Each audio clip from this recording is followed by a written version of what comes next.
podcast.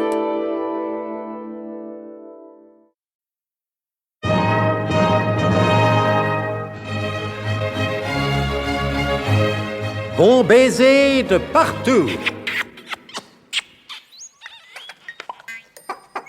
Une émission secrète de...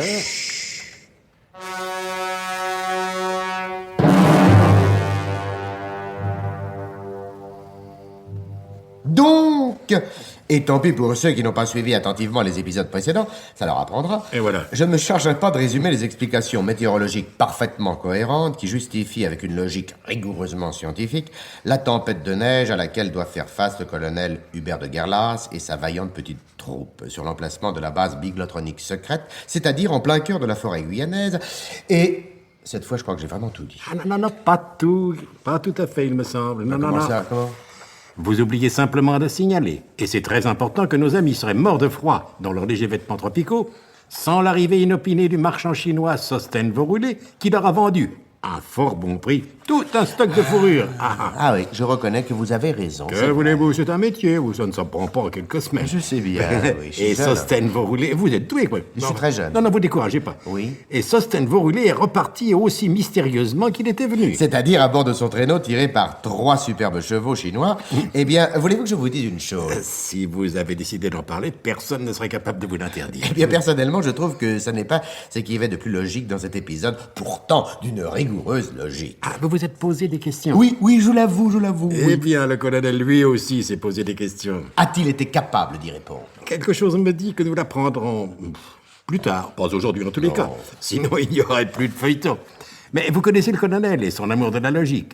Rejoignons donc le colonel Hubert de Guerlas et sa vaillante petite troupe, comme vous dites. J'ai dit ça, moi ? Mais oui, parfaitement. Vous savez, je dis tellement de choses, n'importe quoi. Tout, très bien. En vérité, je ne sais pas qui il est, ni d'où il vient, comment il a su les conditions météorologiques très particulières qui régnaient ici, ni pourquoi vous l'affublez de ce sobriquet pourtant assez peu répandu, tant dans l'élite mandarine que dans les masses populaires chinoises de Sosten Vorulé. Mais vous conviendrez avec moi, je pense, que l'intervention de ce fils du ciel fut véritablement prodigieusement providentielle, non, quoi ? Mon cher chef de bourge, mon cher Burnemot, veux-je dire, si le révérend père Podmurge était parmi nous, il vous dirait qu'il est impie de mêler, même de très loin, la divine providence à des micmacs nauséabonds de cette espèce. Enfin, mon colonel, vous admettrez que sans ce marchand chinois, nous serions tous à l'heure actuelle réduits à la triste situation de misérables morceaux de viande congelés. Vous êtes plus gelé à présent, monsieur le Gédéon? Non merci, mon bon ami, ça va mieux. Qu'est-ce qu'il y a, mon colonel? Vous voulez que je vous aide? Voilà, c'est pas de refus, je n'arrive pas à passer les manches de ce fichu paletot de fourrure. Pas étonnant, mon colonel, c'est un pantalon. Je me disais aussi, oui. Tenez, mon colonel, voilà une veste qui doit être à votre taille. À quoi voyez-vous ça? Monsieur le Chinois, il a cousu 5 gallons sur les épaulettes. Ah, délicate intention, mon colonel. Trop délicate intention. Pourquoi, la veste ne vous va pas? Si, mais ces trop délicates intentions du sieur Sosten Vorulé ne me disent rien qui vaille. Vous pensez, mon colonel, que le passage parmi nous, à point nommé de ce distingué négociant asiatique, ne serait peut-être pas tout à fait le fruit du hasard? Je le pense, en effet. Alors, si l'on exclut le hasard, et sur ce point, je fais entièrement confiance à votre expérience, y aurait-il une explication à sa présence parmi nous? Sa présence. Vous voulez rire, monsieur le Gédéon? Dès qu'il a fourgué sa camelote, il s'est barré, monsieur le Chinois. Je vous en prie, adjudant. Même s'il est parti un peu vite, ce marchand s'est bel et bien trouvé parmi nous. Si donc, on exclut le hasard, quelle explication? Je ne demande qu'à m'instruire, mon colonel. Et comme l'écrivait encore dernièrement le Premier ministre dans la lettre qui me recommandait à vous, je suis un fonctionnaire d'élite, qui se distingue par un insatiable appétit de connaissance. Alors, mon colonel, malgré la température ambiante, j'ose dire que je brûle de connaître cette explication. Vous pouvez toujours brûler, mon cher Burnemot, ça vous tiendra chaud. Dois-je comprendre, mon colonel, qu'il n'y a pas d'explication logique? Si, il y en a une. Ah, eh bien je vous écoute, mon colonel. Mon cher Burnemot, c'est un des privilèges d'un chef de service secret de garder certaines informations pour lui.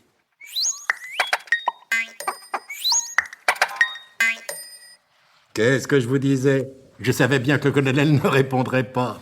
Et l'on ne saura jamais par quel prodige ce marchand chinois se trouvait là tout exprès pour empêcher nos amis de mourir de froid. Mais si, on le saura à la fin du feuilleton. En attendant, retrouvons le colonel de Guerlas.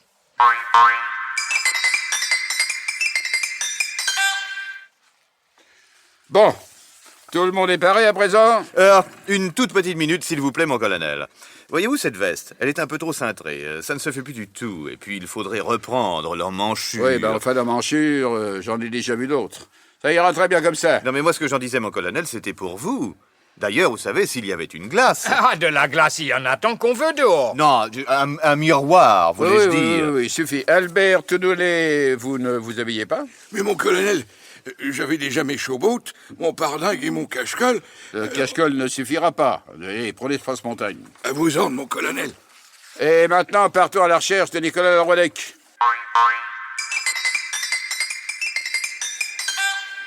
Et ils partirent à la recherche de Nicolas Leroidec. Un Nicolas Leroidec atteint de cette bizarre maladie du sommeil et qui l'avait isolé dans un petit bungalow assez éloigné pour ne pas s'être incommodé par ses ronflements. Oui, ceux de Nicolas, naturellement. Ah oui. Pas ceux du bungalow. Évidemment.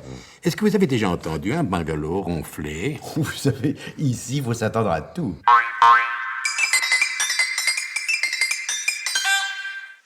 Où sommes-nous? Toujours sur le chemin de l'honneur et de la dignité secrète, mon colonel. Maintenant que c'est tout blanc, je ne m'y reconnais plus. On s'y reconnaissait pas plus quand c'était ouvert. Eh bien, fermez-la, Tifris. Bien, mon colonel. Mon colonel, puis-je me permettre une suggestion? Je vous en prie, mon cher Burnemauve. Sans me vanter, mon colonel, Oui? je suis assez bon skieur. Tous les copains, même les plus perfides, le reconnaissent. Alors, puisque cet aimable commerçant nous a laissé, mis à part ces chauds de police qui ne sont pas doublés de vigogne, quelques skis d'un modèle ancien, mais enfin, des skis tout de même, je me propose de partir en reconnaissance. Je ne cours aucun risque de m'égarer, je n'aurai qu'à suivre au retour les traces que j'aurai laissées derrière moi à l'aller. Ainsi, j'éviterai à tous les fatigues d'une longue marche sur et sous la neige. Bien. Proposition acceptée, mon cher Burnemauve, mais revenez-nous vite. Mais j'agirai avec la plus grande promptitude, mon colonel. Bien que... Quelque chose qui va pas, monsieur le Gédéon. Tifris.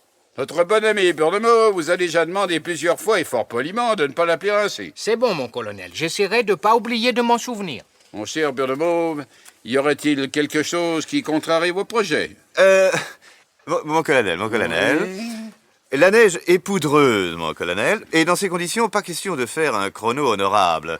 Et comme je vous ai dit que je me flattais d'être assez bon skieur, peut-être allez-vous rire de ma contre-performance. Non, mon bon Gédéon, nous ne rirons pas. Vu qu'on a les lèvres plutôt gercées. Bon, eh bien, juste le temps de farter mes bouts de bois, et je m'élance au secours de Nicolas Leroidec. Et quelques minutes plus tard, Gédéon Burnemauve s'élançait sur la neige. Bientôt, il ne fut plus qu'un tout petit point noir perdu dans l'immensité de cette blancheur immaculée.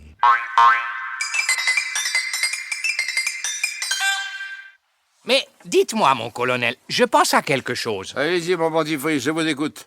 Il s'agit de rhum, je suppose. Non, mon colonel. Quoique, on pourrait bien boire un petit coup en attendant. Ben, c'est pas de refus.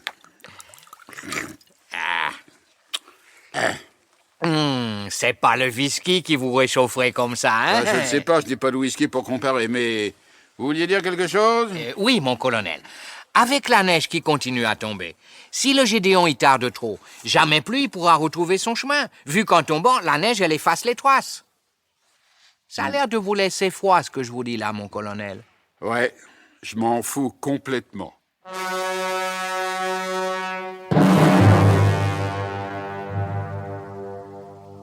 Bizarre tout de même la réponse du colonel, vous ne trouvez pas? Si, je trouve. Quoique. Quoique... Quand le colonel de Guerlas a demandé à mademoiselle Trouscott d'expédier Gédéon Burnemauve par le premier avion, il n'a pas caché à l'adjudant Tifris que la forêt guyanaise et ses dangers pourraient éventuellement les débarrasser de ce haut fonctionnaire trop recommandé. Oui, je sais, mais quand même, le procédé ne ressemble pas au colonel.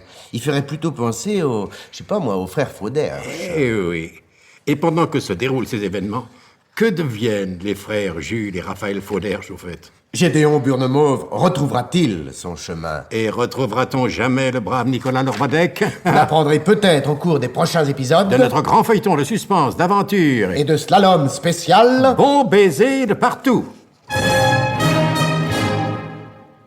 C'était Bon baiser de partout. Une émission secrète de... Pierre Dac et Louis Rognoni. Décryptage et mise en code, Jean-Wilfried Garrett.